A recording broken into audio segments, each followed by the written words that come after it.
Hello everyone. तो कैसे हो आप सब। स्वागत है आपका प्रेप विद तुषार में।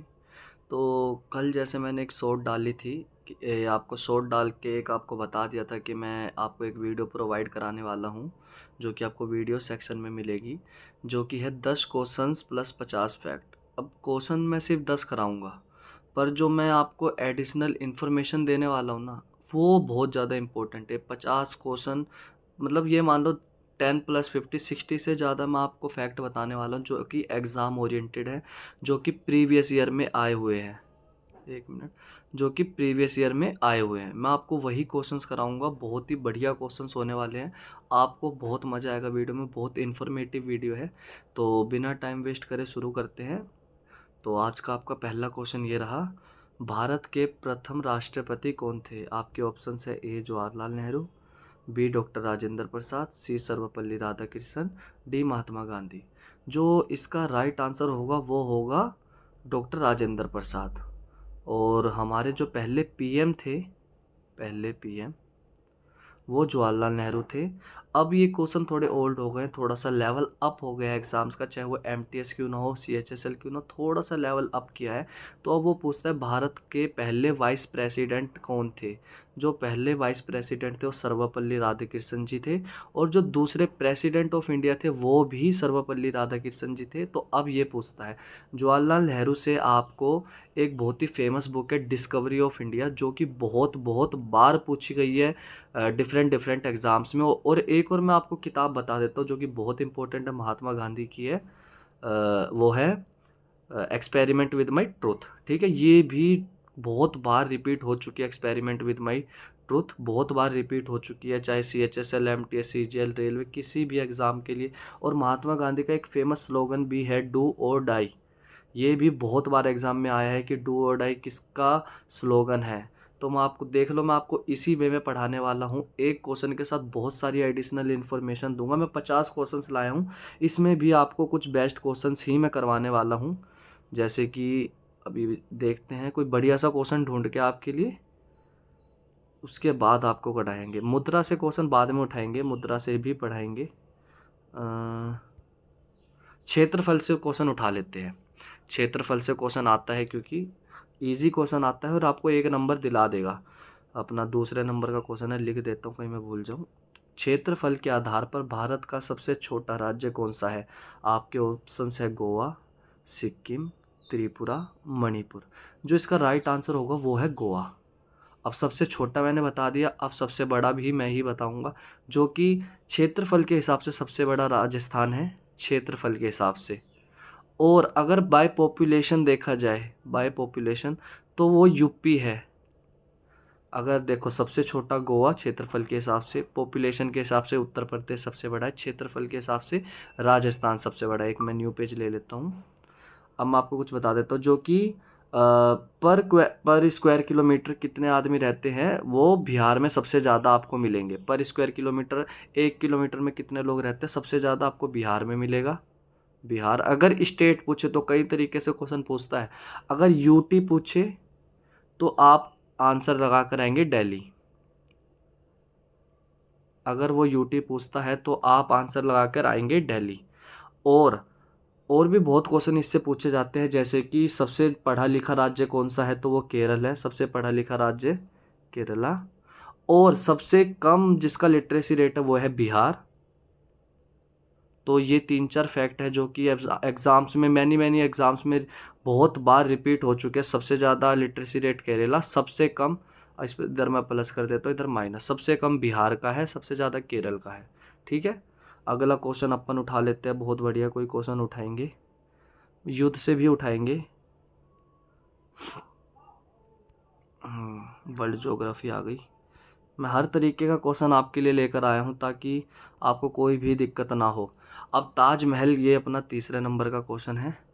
ताजमहल किस नदी के किनारे है। आपके ऑप्शन है यमुना, गंगा, गोदावरी, कावेरी। जो इसका राइट आंसर होने वाला है वो है यमुना। ताजमहल जो है, एक पहली बात तो यूपी में है, यूपी के आगरा में है, यूपी के आगरा में, जो कि यमुना नदी के किनारे है।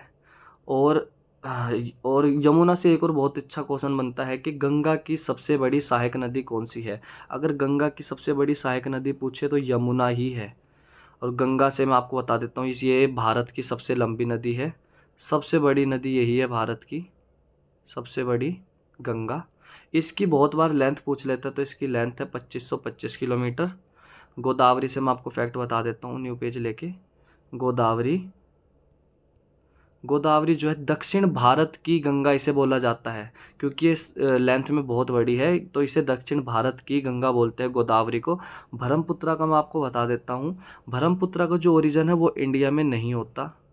इसका ओरिजिन जो होता है वो तिब्बत से होता है। ये क्वेश्चन में बहुत बार पूछा है कि ब्रह्मपुत्रा का ओरिजिन कहाँ से है, तो इंडिया में इसका ओरिजिन नहीं है, तिब्बत से निकलती है। और इसको अलग अलग जगहों पे अलग अलग नाम से, तिब्बत में इसको सांको बोलते हैं और अरुणाचल में इसको दिहांग बोलते हैं। ये जरूर याद रखना, तिब्बत में सांको, अरुणाचल में दिहांग, और फिर जब ये असम में आ जाती है तो ब्रह्मपुत्रा बन जाती है। और एक और इम्पोर्टेंट क्वेश्चन बनता है, ब्रह्मपुत्रा को बांग्लादेश में, ब्रह्मपुत्रा को बांग्लादेश में जमुना के नाम से जाना जाता है। ये भी क्वेश्चन रिपीटेड है, बहुत बार आया है। और गंगा से भी है, गंगा को क्या कहते हैं, गंगा को बांग्लादेश में पद्मा के नाम से जाना जाता है।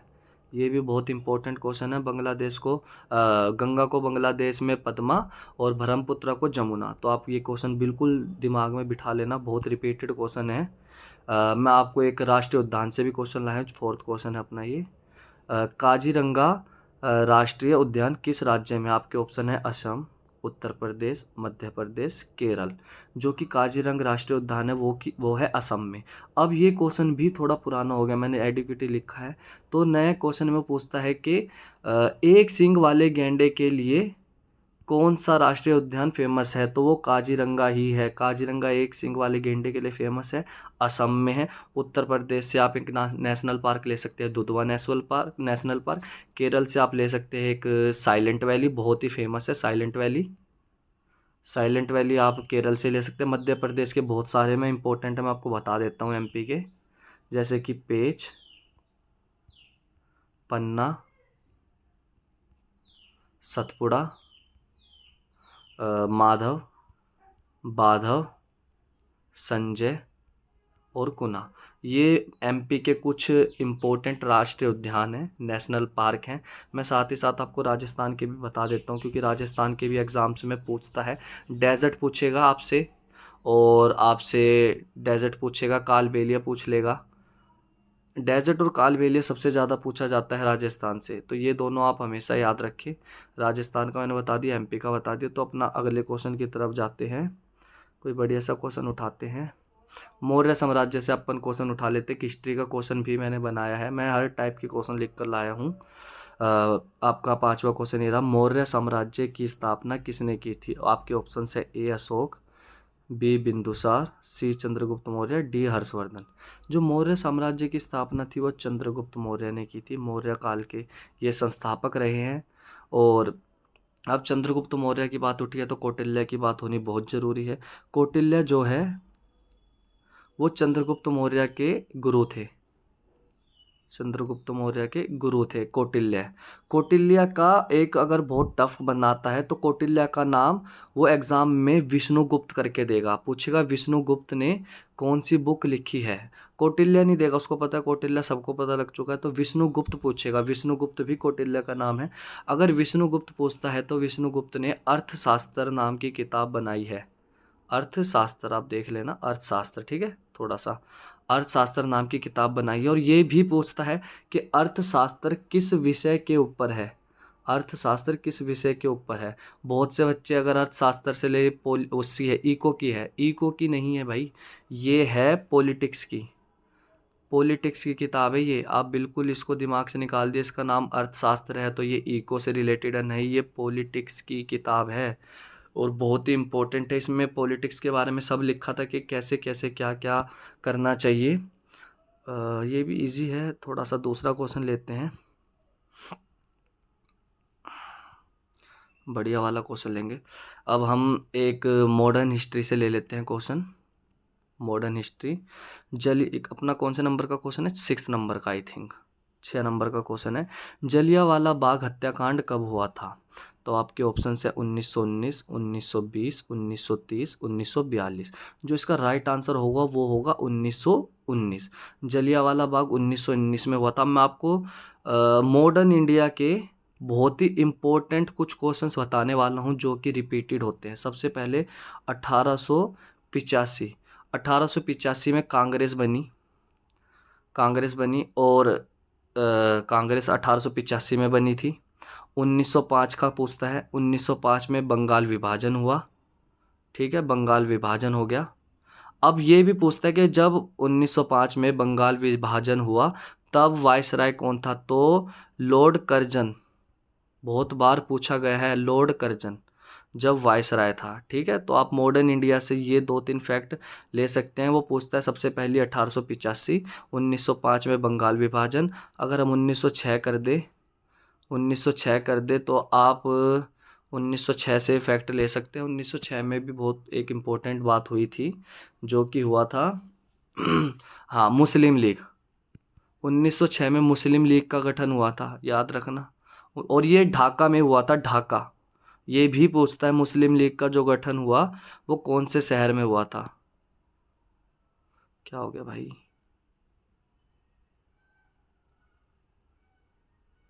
सॉरी गाइस इंटरप्शन के लिए। तो ढाका में हुआ था। मुस्लिम लीग का गठन जब हुआ था वो ढाका सिटी में हुआ था। तो ये भी पूछता है कई बार आपसे। अब अगला क्वेश्चन अपना 7वें नंबर का ले लेते हैं, अपना मुद्रा से ले लेते हैं। मुद्रा भी एक अच्छा टॉपिक है। हाँ, मुद्रा से अपना 7वां क्वेश्चन ले लेते हैं। बांग्लादेश की मुद्रा क्या है? आपके ऑप्शन है रुपया, टका, डॉलर, रियाल। जो बांग्लादेश की मुद्रा है उसको बोलते हैं टका। बांग्लादेश की राजधानी है ढाका। मैं आपको बांग्लादेश के कुछ फैक्ट बता देता हूँ। ढाका, इसको नदियों का देश भी बोलते हैं क्योंकि इधर बहुत सारी नदियाँ हैं। इसको मस्जिदों का भी देश बोलते हैं, मस्जिद भी बहुत सारी हैं इधर। और ये बांग्लादेश इंडिया के साथ अपनी सीमा साझा करता है। सबसे लंबी, ये क्वेश्चन पूछा है, सबसे लंबी सीमा साझा करता है। पूछता है कि इंडिया से सबसे लंबी सीमा साझा कौन सा देश करता है? तो आप ऑप्शन में बांग्लादेश लगा कर आएंगे। पाकिस्तान मत लगा कर आ जाना, पाकिस्तान से नहीं, बांग्लादेश से करता है। और कोस्टल लाइन की सबसे बड़ी सीमा कौन सी है? वो है गुजरात, इंडिया में। अगर पूछता है कि सबसे बड़ी कोस्टल लाइन कौन सी है इंडिया में, गुजरात की है। महाराष्ट्र बिल्कुल मत लगा कर आना, इसका आंसर गुजरात होगा। अपने पिछले उस पर चलते हैं जो कि टका है बांग्लादेश की, रुपया है इंडिया की। रुपया इंडिया की मैं आपको 2-4 बता देता हूँ। बांग्लादेश की टका मैंने बता दी, बांग्लादेश, इंडिया की रुपया, अमेरिका की डॉलर, और रशिया की रूबेल, और इंग्लैंड की पाउंड। ये कुछ इंपॉर्टेंट है जो पूछते हैं। हाँ, और जापान की, नया पेज ले लेते हैं, जापान की येन। ये भी पूछता है जापान की येन। और यूरोपियन कंट्रीज़ में यूरो चलता है। यूरोपियन कंट्रीज है जो वो अपना यूरो उनका खुद का है, वो अलग बनाते हैं। और ये डॉलर से भी ज़्यादा मजबूत माना जाता है। डॉलर आई थिंक अभी 85 है, I think, I am not sure. और ये 105 है मेरे हिसाब में। देखो श्योरिटी से नहीं कह सकता बट इससे तो ज़्यादा है डॉलर से, इतना तो श्योर हूँ मैं। तो ये कुछ इंपॉर्टेंट पूछता है। अब अगला क्वेश्चन उठा लेते हैं, थोड़ा सा अच्छे लेवल का क्वेश्चन उठाएंगे। अब अपन फेमस जगहों में से पूछ लेते हैं, जैसे कि अपना 8वें नंबर का क्वेश्चन है, गेटवे ऑफ इंडिया कहाँ स्थित है? गेटवे ऑफ इंडिया कहाँ स्थित है? आपके ऑप्शन है दिल्ली, मुंबई, चेन्नई, कोलकाता। अब मैं आपको बता देता हूँ, गेटवे ऑफ इंडिया जो है वो मुंबई में है, इंडिया गेट दिल्ली में है, चेन्नई से तो कोई ऐसा है नहीं, कोलकाता से भी मैं इनके वैसे बता देता हूँ। जो चेन्नई है वो तमिलनाडु की राजधानी है, कोलकाता जो है ये वेस्ट बंगाल की राजधानी है, और कोलकाता जो है वो हुगली नदी पर बना हुआ है, हुगली नदी पर। ठीक है, ये फैक्ट ज़रूर याद रखना। मैं आपको एडिशनल कुछ चीज़ें बता देता हूँ। दिल्ली जो है यमुना पर, मैं आपको नदी किनारे शहर बता देता हूँ, दिल्ली यमुना पर, आगरा भी यमुना पर, आगरा भी यमुना पर, और कोलकाता, कोलकाता जो है वो हुगली नदी पर। और लखनऊ, लखनऊ का बहुत लोगों को नहीं पता होता, गोमती नदी पर। लखनऊ जो है वो गोमती नदी पर है। तो ये कुछ इंपॉर्टेंट नदियों के किनारे बसे बसे शहर है। जैसे कि हैदराबाद आप कह सकते हैं मूसी नदी पर है, हैदराबाद मूसी पर है। और चार धाम में से कौन सा था गाइस, थोड़ा सा, एक तो है चार धाम में, नासिक है, चार धाम बता देता हूँ। एक नासिक, एक आपका हरिद्वार, नासिक हरिद्वार, और जो भी एक उज्जैन, याद आ गया, उज्जैन से रिलेटेड बताऊंगा। नासिक, हरिद्वार, और आपका एक उज्जैन, और एक जो अभी प्रीवियस ईयर हुआ था उज्जैन का, मैं सोच रहा था उज्जैन जो है वो शिप्रा नदी पर है। शिप्रा पूछता है, बहुत बार पूछा है, उज्जैन जो है वो शिप्रा नदी के किनारे है। ठीक है, तो आप ये नदी किनारे कुछ शहर याद रखना, डिफरेंट डिफरेंट एग्जाम्स में कई बार रिपीट हो चुके हैं।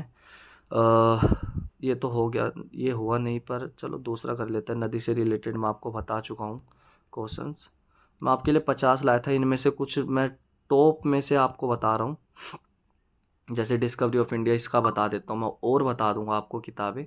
डिस्कवरी ऑफ इंडिया, जैसे मैं आपको प्रीवियस क्वेश्चन में बता चुका हूँ, फिर भी ऑप्शन है महात्मा गांधी, बी जवाहरलाल नेहरू, डॉक्टर अंबेडकर, रविंद्रनाथ टैगोर। जो इसका राइट आंसर होने वाला है वो जवाहरलाल नेहरू, मैं आपको पहले बता चुका हूँ। महात्मा गांधी जी का आप कह सकते हो, जो मैंने बताया था, experiment with my truth. Rabindranath Tagore का आप कह सकते हो गीतांजलि, बहुत ही फेमस है गीतांजलि। इनको चलो कमेंट में बताना, नहीं इसका मैं आंसर बता देता हूँ, आप इसका बताना डॉक्टर अंबेडकर की कौन सी बुक है। आपको एक कमेंट में ज़रूर से ज़रूर आंसर करना है। गीतांजलि के बारे में बताता तो गीतांजलि के लिए इन्हें नोबेल पुरस्कार मिला था, जो कि इंडिया में पहला था। पहली बार इंडिया में रविंद्रनाथ टैगोर जी को ही नोबेल पुरस्कार मिला है, जो कि गीतांजलि के लिए मिला है। आपको कमेंट में आंसर करना है कि डॉक्टर अंबेडकर जी की कौन सी बुक है। मैं आपको दो चार बुक बता देता हूँ, जैसे कि रामायण, रामायण वाल्मीकि जी, वाल्मीकि जी। चरक संहिता, चरक संहिता जो है वो चरक जी की है। मैं आपको इम्पोर्टेंट इम्पोर्टेंट कुछ बुक्स बता रहा हूँ। महाभारत वेद व्यास, वेद व्यास महाभारत। और आप ले सकते हैं जैसे कि अरुंधति रॉय की the God of Small Things, Arundhati ji की the God of Small Things आप ले सकते हैं। और खुशवंत सिंह की आप ले सकते हैं ट्रेन टू पाकिस्तान। ये आप तीन चार पाँच जो मैंने किताब बताई बहुत इंपॉर्टेंट है, रिपीटेड है बहुत ज़्यादा, बहुत क्वेश्चंस में, बहुत बार एग्जाम्स में पूछी भी गई है। CGL CHSL कोई सा भी आप उठा सकते हैं। मैं आपके लिए एक बढ़िया सा क्वेश्चन ढूंढ देता हूँ, 10वां, जो कि बढ़िया क्वेश्चन होगा, 10th क्वेश्चन आज का। और आप देख ही चुके हो मैं कितने ज़्यादा पेजेस लेके आपको बहुत सारे फैक्ट बता चुका हूँ। भारत का मिसाइल मैन किसे कहा जाता है, सॉरी फॉर दैट, भारत का मिसाइल मैन किसे कहा जाता है। आपके ऑप्शन है विक्रम साराभाई, APJ अब्दुल कलाम, होमी बाबा, CV रमन। जो इसका राइट आंसर है, भारत का missile man APJ Abdul Kalam को कहा जाता है। ये अपने देश के प्रेसिडेंट भी रह चुके हैं, ये फैक्ट आप बिल्कुल मत भूलें। इनकी बहुत फेमस किताब है द विंग्स ऑफ फायर, इन्हीं की है द विंग्स ऑफ फायर। तो आप ये चीज़ें याद रखें। अपना 10 क्वेश्चन का आज हो चुका है। तो आज की वीडियो हम ज़्यादा लंबी नहीं रखेंगे, एक इंट्रोडक्शन टाइप वीडियो थी, मैंने पहली बार आपको ऐसे पढ़ाया, नहीं तो अपनी जो सीरीज़ चल रही है क्वेश्चन एक फैक्ट एन एक, मैं आपको क्वेश्चन एक फैक्ट एन एक के जरिए मैं आपको शॉर्ट्स में बताता रहता हूँ। अब आप मुझे, मैं एक ब्लैंक पेज ले लेता हूँ। आप मुझे एक बात बताइए, आपको अगर ऐसी वीडियोस और चाहिए तो आप कमेंट में ज़रूर बताएं, या फिर अगर आपको टॉपिक वाइज चाहिए, सब्जेक्ट वाइज चाहिए, तो आप मुझे वो भी बता सकते हैं। मैं टॉपिक वाइज, सब्जेक्ट वाइज, हर तरीके से आपकी मदद करने के लिए तैयार हूँ। ठीक है, मेरे हिसाब से टॉपिक वाइज अगर आप मुझे बताएंगे कमेंट में, तो वो सबसे बेटर रहता है कि टॉपिक वाइज मैं, चाहे एक दिन मैंने नेशनल पार्क ले लिया, एक दिन मैंने मान लो नदियों के किनारे बसे शहर ले लिए, एक दिन मैंने स्टैटिक का कुछ ले लिया, बुक्स ले ली, एक दिन मैंने हिस्ट्री ले ली, एक दिन पॉलिटिकल ले ली। अगर ऐसे आप मुझे बताएंगे सब्जेक्ट वाइज या टॉपिक वाइज, तो वो ज़्यादा बेटर रहेगा, मिक्स है उसमें, ज़्यादा हम प्रैक्टिस करने के चांस हैं, और उससे हम रिलेटेड चीज़ें ही बताएंगे। ठीक है, तो ज़रूर से भी ज़रूर सब्सक्राइब करें अगर आपको मेरी मेहनत थोड़ी सी भी अच्छी लगी हो, सब्सक्राइब करना ना भूलें। मैं आपके लिए बहुत बढ़िया बढ़िया सीरीज़ मैंने सोच के रखी है, जो मैं इन फ्यूचर आपके लिए चलाऊँगा, जो कि आपके एग्ज़ाम्स में बिल्कुल हेल्पफुल होगी। और मॉक ज़रूर लगाएं, और आपके मॉक में आप देखना, आपको आपके नंबर निश्चित बढ़ेंगे अगर आप मेरे कुछ भी जो मैं वीडियोज़ डालूँगा उनको आप देखो, आपके प्रीवियस ईयर में वो क्वेश्चन सारे मिलेंगे, और जो मैंने एडिशनल इन्फॉर्मेशन दिया वो बहुत इंपॉर्टेंट है, सबसे ज़्यादा इंपॉर्टेंट वही है। तो आप प्लीज़ सब्सक्राइब ज़रूर करें, लाइक ज़रूर करें, सब्सक्राइब करें, लाइक करें, और मुझे कमेंट में ज़रूर बताएं कि अगले वीडियो आपको कैसे चाहिए, टॉपिक वाइज, सब्जेक्ट वाइज। और जहाँ जो मैंने एक क्वेश्चन दिया था डॉक्टर अंबेडकर जी वाला, आपको वो भी कमेंट में आंसर करना है कि उनकी कौन सी बुक है जो फेमस है, ठीक है, डॉक्टर अंबेडकर जी की। तो मिलते हैं एक और नई वीडियो के साथ। लाइक और सब्सक्राइब जरूर करें, जुड़े रहें प्रेप विद तुषार के साथ। मैं बहुत अच्छी वीडियो लाऊंगा आपके लिए, और भी ज़्यादा, जैसे आप कमेंट में मुझे बताएंगे उस ही हिसाब से मैं वीडियो लाऊंगा। तो मिलते हैं अगली एक शानदार वीडियो के साथ। Thank you guys.